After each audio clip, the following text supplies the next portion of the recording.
Slow poison की बात करें, तो अगर किसी व्यक्ति को स्लो पॉइज़न दिया जाता है, तो कितने वक़्त बाद उसका असर देखने को मिलेगा? जब असर देखने को मिलेगा, तो क्या बॉडी में किस तरीके से रिएक्ट करेगी? क्या-क्या प्रॉब्लम सामने नज़र आएँगी और कितने टाइम पीरियड बाद उस व्यक्ति की मौत होगी स्लो पॉइज़न की वजह से? स्लो पॉइज़न की वजह से मौत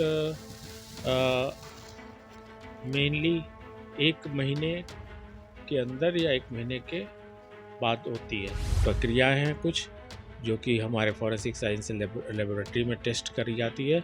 सबसे पहले तो TLC टेस्ट लगाया जाता है, थिन लेयर क्रोमेटोग्राफी, जिससे कि हमको ये पता चलता है कि वो पॉइज़न किस ग्रुप का है। अब ग्रुप का पता चल जाने के बाद उस पर्टिकुलर पॉइज़न के लिए स्पेसिफिक टेस्ट लगाया जाता है। जितने भी पॉइज़न जो क्रोनिक पॉइजनिंग कराते हैं, मतलब जिनका असर महीनों में होता है, सालों में होता है, देने के बाद वो पॉइज़न ही स्लो पॉइज़न है। बीते दिनों माफिया डॉन मुख्तार अंसारी की मौत हुई, जिसके बाद अंसारी परिवार लगातार आरोप लगा रहा है कि मुख्तार अंसारी को स्लो पॉइजन दिया गया। हालांकि इसमें खुद मुख्तार अंसारी ने भी मऊ के MP MLA कोर्ट में बीते 21 तारीख को एक एप्लीकेशन सबमिट की थी, जिसमें उन्होंने कहा था कि 19 तारीख को उनको स्लो पॉइजन दिया गया। इस पूरे मामले पर हमारे साथ बात करने के लिए BHU के फॉरेंसिक डिपार्टमेंट के HOD और forensic expert doctor Manoj Kumar sir हैं। उनसे बात करेंगे और जानेंगे कि इस पूरे प्रक्रिया में क्या कुछ होता है पॉइजन से रिलेटेड। सर, सबसे पहले तो आपका यूपी तक में स्वागत है। सर, जानना चाहेंगे, जिस तरीके से अफजाल अंसारी मांग कर रहे हैं कि उनका बॉडी में अगर 10 साल 20 साल बाद भी उनकी बॉडी को बाहर निकाला जाता है, तो उनके नाखून और बालों से ये पता चल जाएगा कि उनको स्लो पॉइजन दिया गया है कि नहीं। क्या कुछ होता है ये पूरा प्रोसेस? ये प्रोसेस कहलाता है जिसमें कि हम कब्र से निकालते हैं एक्सह्यूमेशन, जो कि मैजिस्ट्रेट के ऑर्डर से, डिस्ट्रिक्ट मैजिस्ट्रेट के ऑर्डर से, या उसे ब्रॉड टर्म में किसी भी एग्जीक्यूटिव मैजिस्ट्रेट के ऑर्डर से हम लोग निकाल सकते हैं और उस बॉडी का री एग्जामिनेशन हो सकता है। अगर आप मौत की वजह से संतुष्ट नहीं हैं या उनके परिजन संतुष्ट नहीं हैं, तो ये प्रक्रिया होती है बॉडी को निकाल करके। उसके बाद उसके आसपास के सॉइल सैंपल भी प्रिजर्व किए जाते हैं और उनका भी एग्ज़ामिन हो सकता है, क्योंकि एक पोस्टमार्टम इम्बाइबिशन की प्रक्रिया होती है, जिसके थ्रू अगर कोई भी पॉइजनस सब्सटेंस बॉडी में रहती है तो वो उस रिस्क करके आसपास के सॉइल सैंपल को भी मतलब कंटेमिनेट कर देती है और उसमें भी उसके अंश चले जाते हैं। तो इस वजह से soil along with the body के पार्ट्स दोनों इम्पॉर्टेंट होते हैं प्रिजर्व करके। और केमिकल एनालिसिस या टॉक्सिकोलॉजिकल एनालिसिस प्रक्रिया कहलाती है, जो कि फॉरेंसिक साइंस लेबोरेटरी में होती है। और यूपी का जो मेन फॉरेंसिक साइंस लेबोरेटरी है वो लखनऊ में स्थित है। सर, एक चीज़ जानना चाहेंगे, जिस तरीके से अफजाल अंसारी ने कहा कि 20 साल बाद भी पता लगाया जा सकता है, तो बॉडी में आखिर वो कौन से पदार्थ हैं, केमिकल हैं, जिसके माध्यम से ये 20 साल या कितने साल बाद उस चीज़ को पता लगाया जा सकता है? 10 साल, 5 साल, 20 साल, 30 साल, कितना टाइम पीरियड और कौन से पदार्थ जिससे पता लगाया जा सकता है?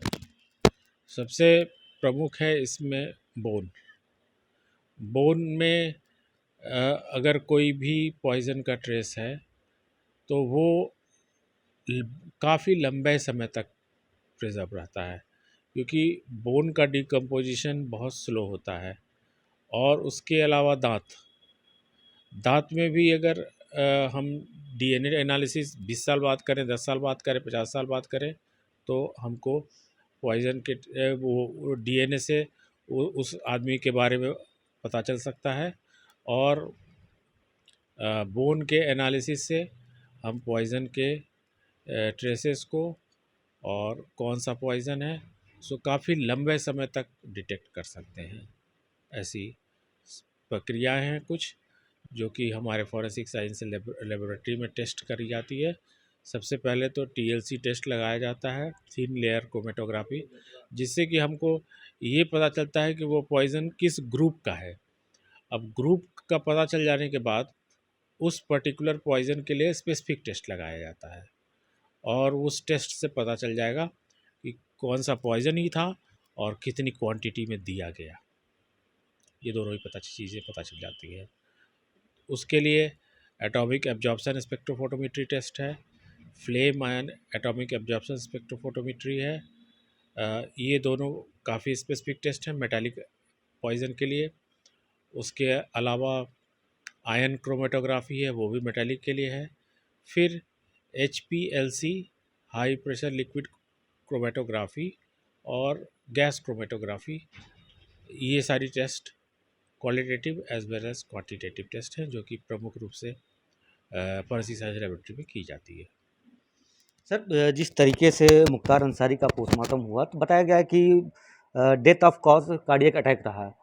अगर दूसरी बार पोस्टमार्टम होता है, बॉडी निकाली जाती है, तो फिर क्या उसमें ये तथ्य सामने आ सकते हैं कि हाँ, उसमें स्लो पॉइजन दिया गया था? वो कौन-कौन से केमिकल होंगे जिससे जितने भी पॉइज़न जो क्रोनिक पॉइजनिंग कराते हैं, मतलब जिनका असर महीनों में होता है, सालों में होता है देने के बाद, वो पॉइज़न ही स्लो पॉइज़न है, क्रोनिक पॉइजनिंग कराने वाले पॉइज़न, जिसमें कि हमारे सबसे प्रमुख हैं आर्सेनिक, एंटीमनी, थैलियम। थैलियम को आइडियल होमिसाइडल पॉइजन भी कहा जाता है मोस्ट आइडियल होमिसाइडल पॉइजन। और एकोनाइट है जो कि कार्डियोटॉक्सिक होता है और उसमें कार्डियक अरेस्ट होता है और वो लगेगा कि नेचुरली हार्ट अटैक से उस इंसान की मृत्यु हुई है। तो ये सारी चीज़ें, और एकोनाइट को मीठा जहर भी कहते हैं। तो उससे क्या होता है कि किसी भी चीज़ में अगर मीठी चीज़ में मिला के दी जाए तो वो और मीठी लगेगी, अच्छी लगेगी। तो कंज्यूम करने वाले इंसान को या जो उस चीज़ को खा रहा है उसे वो बिल्कुल भी नहीं पता चलेगा कि उसमें पॉइज़न मिला है कि नहीं मिला है। सर, ये जानना चाहेंगे, अगर स्लो पॉइज़न की बात करें, तो अगर किसी व्यक्ति को स्लो पॉइज़न दिया जाता है, तो कितने वक़्त बाद उसका असर देखने को मिलेगा? जब असर देखने को मिलेगा, तो क्या बॉडी में किस तरीके से रिएक्ट करेगी? क्या-क्या प्रॉब्लम सामने नज़र आएँगी और कितने टाइम पीरियड बाद उस व्यक्ति की मौत होगी स्लो पॉइज़न की वजह से? स्लो पॉइज़न की वजह से मौत मेनली 1 महीने के अंदर या 1 महीने के बाद होती है।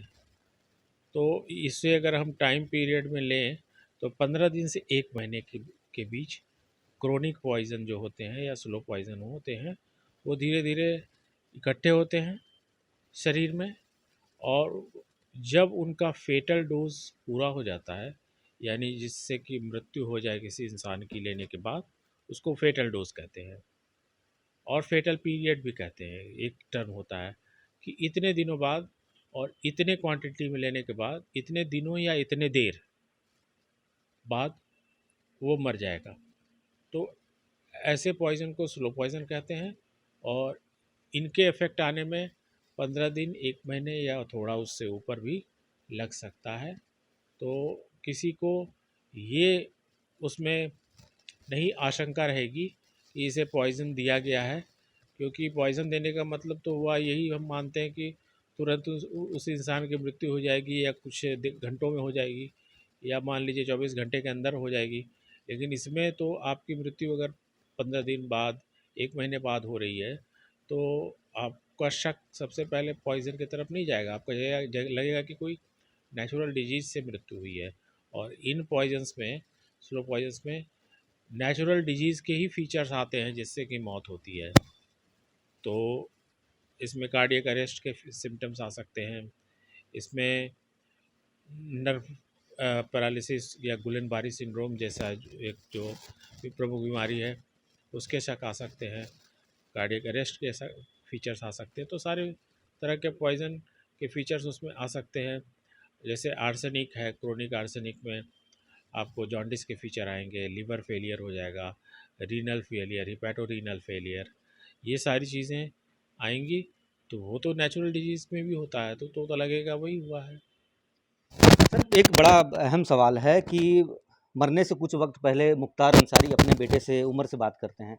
उस दौरान मुख्तार अंसारी का कहना होता है कि वो बेहोश हो जा रहे हैं, घुटने में दर्द बहुत ज़्यादा है, साथ ही साथ बीते 10 दिनों से वॉशरूम नहीं जा रहे हैं।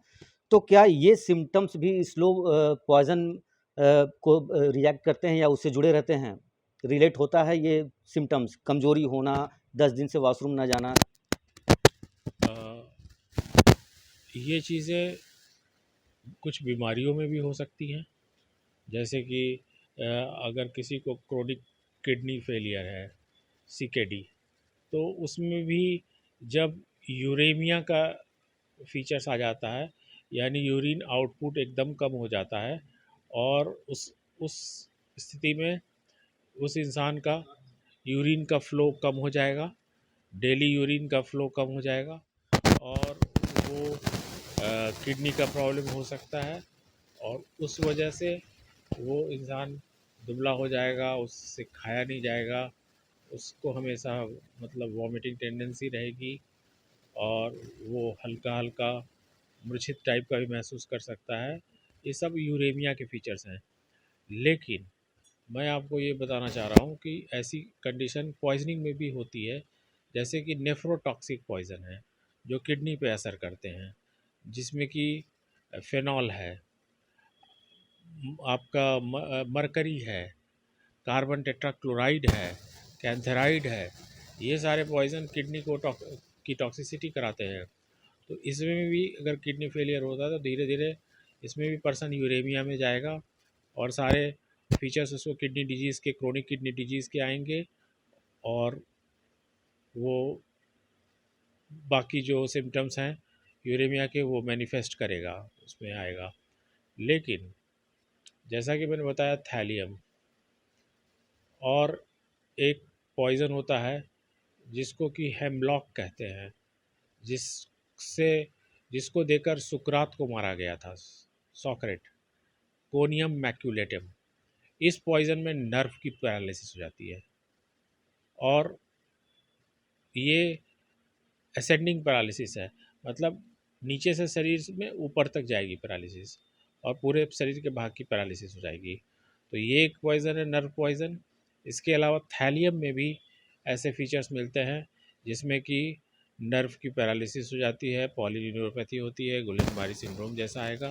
तो इसमें उसको मसल में वीकनेस, चलने में परेशानी, उठने में परेशानी, ये सारी चीज़ें होंगी, क्योंकि उसमें नर्व इन्वॉल्व है। एक चीज़ जानना चाहेंगे कि विसरा को सुरक्षित रखा जाता है। आम जनमानस की अगर बात करें तो वो जानना चाहते हैं कि आखिर विसरा होता क्या है, और विसरा का पूरे एग्जामिन में भूमिका क्या होती है?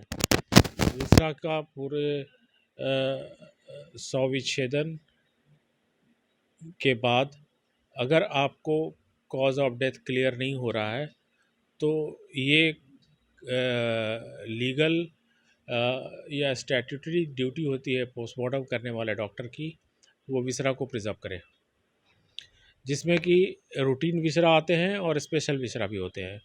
रूटीन केस में आपको stomach along with its entire content, small intestine 30 centimetre, liver 500 gram, right lobe of the liver along with gall bladder.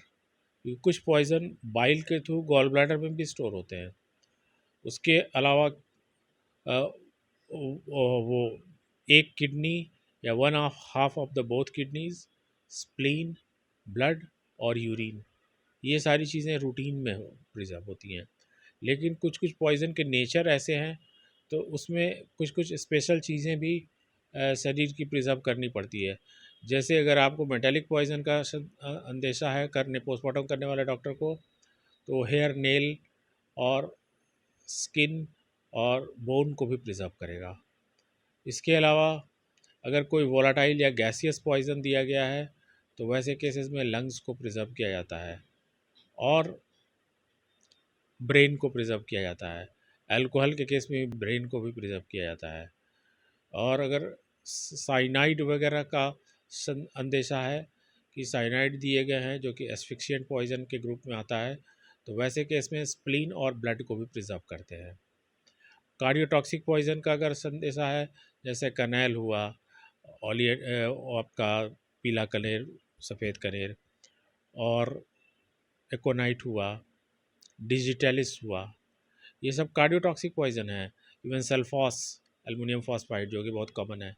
ऐसे केसेस में हमें हार्ट को भी प्रिजर्व करना पड़ता है। तो रूटीन विसरा और इन special circumstances special viscera preserve करना ज़रूरी होता है।